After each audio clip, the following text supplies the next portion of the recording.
Welcome back. The House of Representatives candidate of the National Rescue Movement, Esanerovo Agbodo, in association with other flood victims in Isoko North and Isoko South local government areas of Delta State, have taken the federal government of Nigeria to court for negligence, demanding a 100 billion naira compensation for Isoko people affected by recent flooding.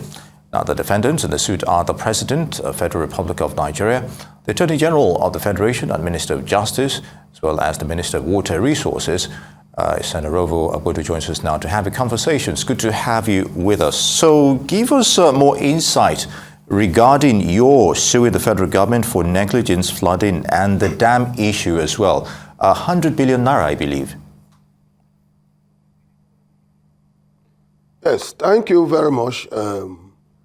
The suit, we have to take the federal government to court because in Nigeria, there have been different issues that were supposed to be addressed. And at the end of the day, you see government giving one excuse or the other. On this flooding issue, in 2012, there was a similar one, even though this one that happened in 2022 was stronger. There was a similar thing that happened. And the government of that time was able to put together, a feasibility study and an engineering design, which the Minister of Water Resources today affirmed that he met in office. But he just said, with just a wave of the hand, that the design was poor.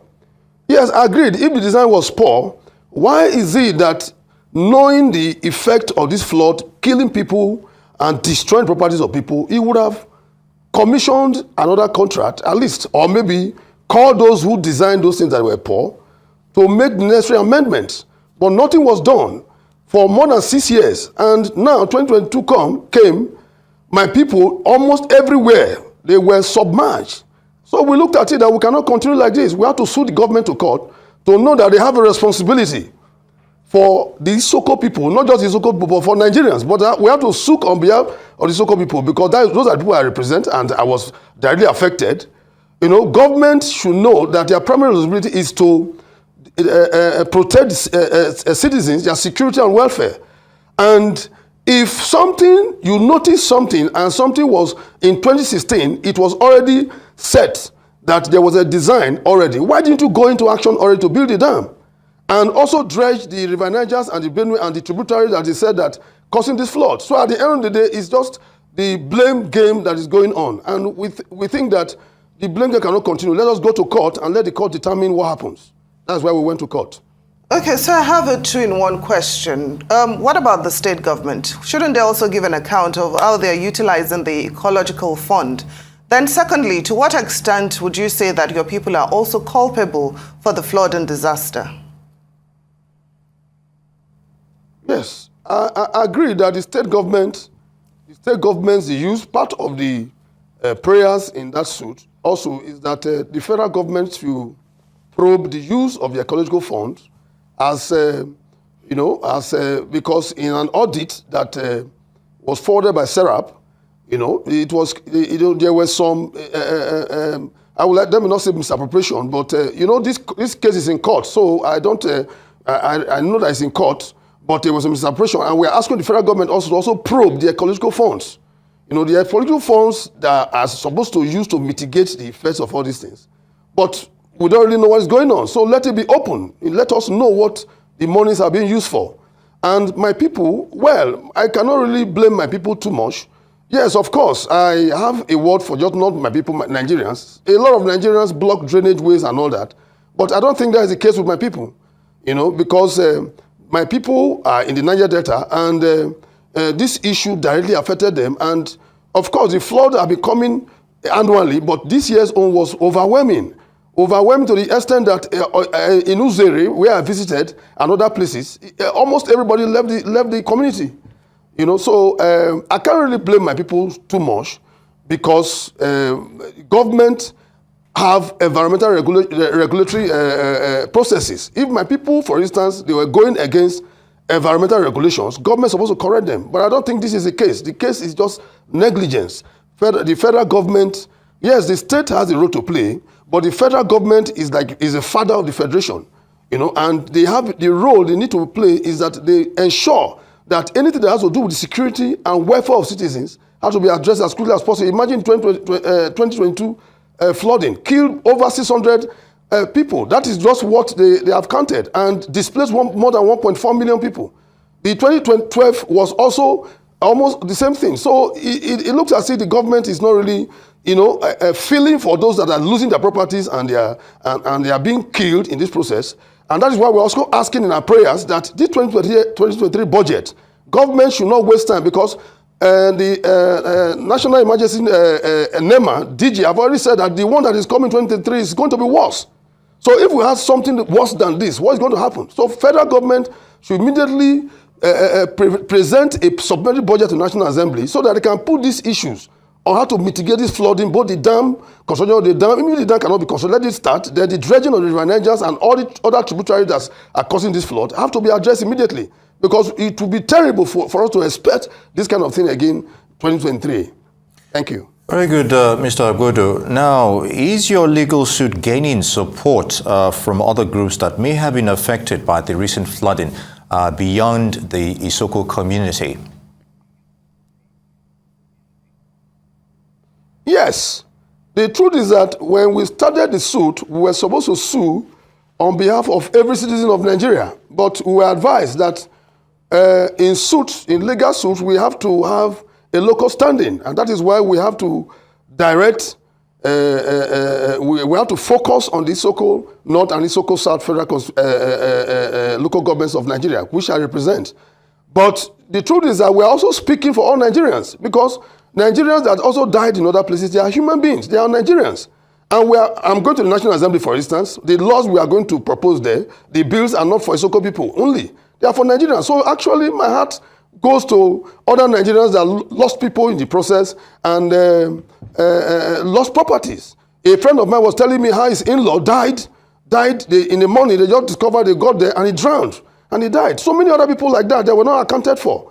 So we are reaching out to other people. But what we want the federal government to do is to make sure that they live up to their responsibility and ensure that this issue of this dam is not delayed anymore. Because more than 40 years now, Cameroon, they were able to put their Lagdo dam. Between 1977, they started building, and 1982, they finished.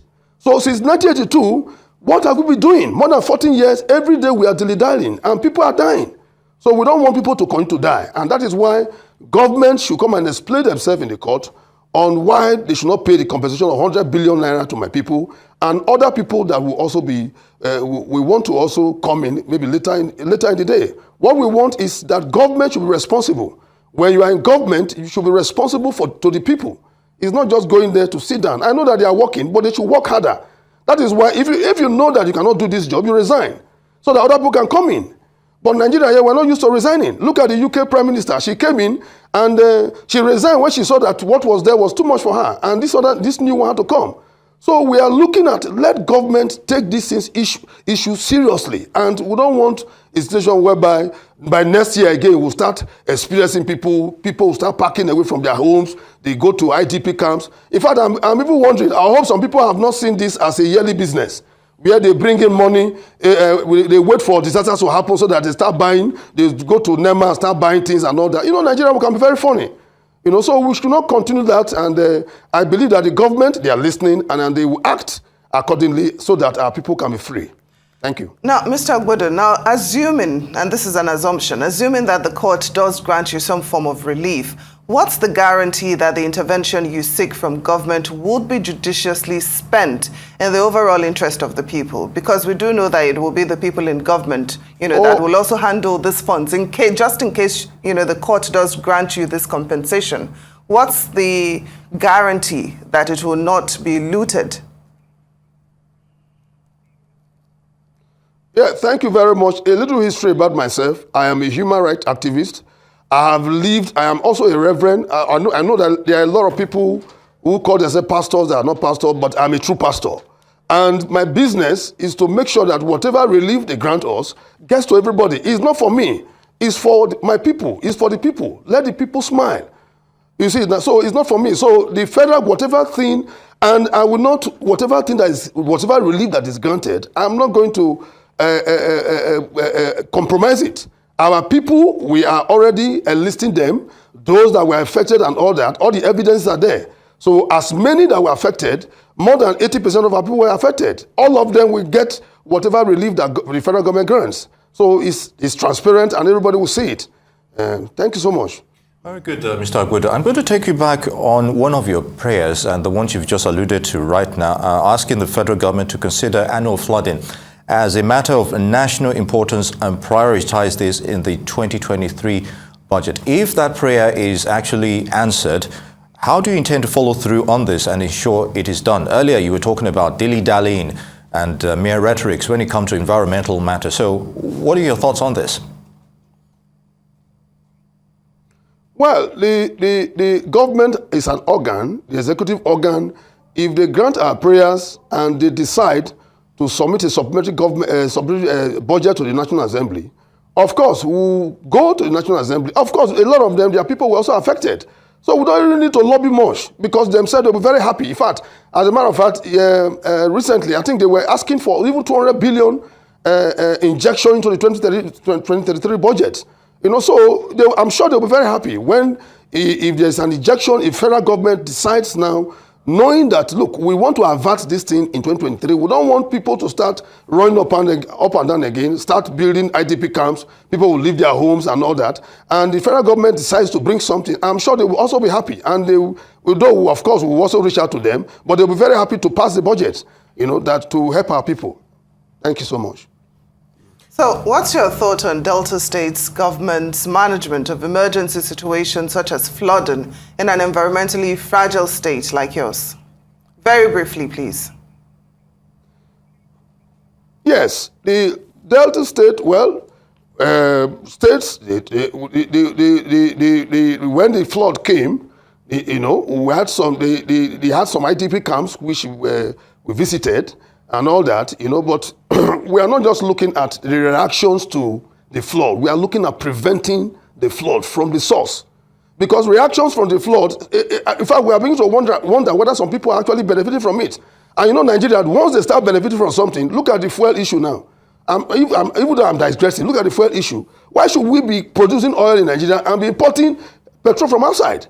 And some people are enjoying it already. So let this not come to the flood again. That every day people will be waiting for the flood to happen so that they can begin to bring, have contracts to bring supplies, this and all that. So, well, the state government, they tried their best. But what we're interested in is that let us mitigate this thing from the source. Cameroon were able to do theirs, and they have at least minimal effect of the flood. Let us do ours so that Nigerians will not be running up and down every year. That's our position. Thank you so much. Very good. Mr. Esanerovo Agbodo, Isoko House of Representatives candidate, National Rescue Movement Party, would like to thank you for your thoughts on those issues. Good to have you with us on Newsday.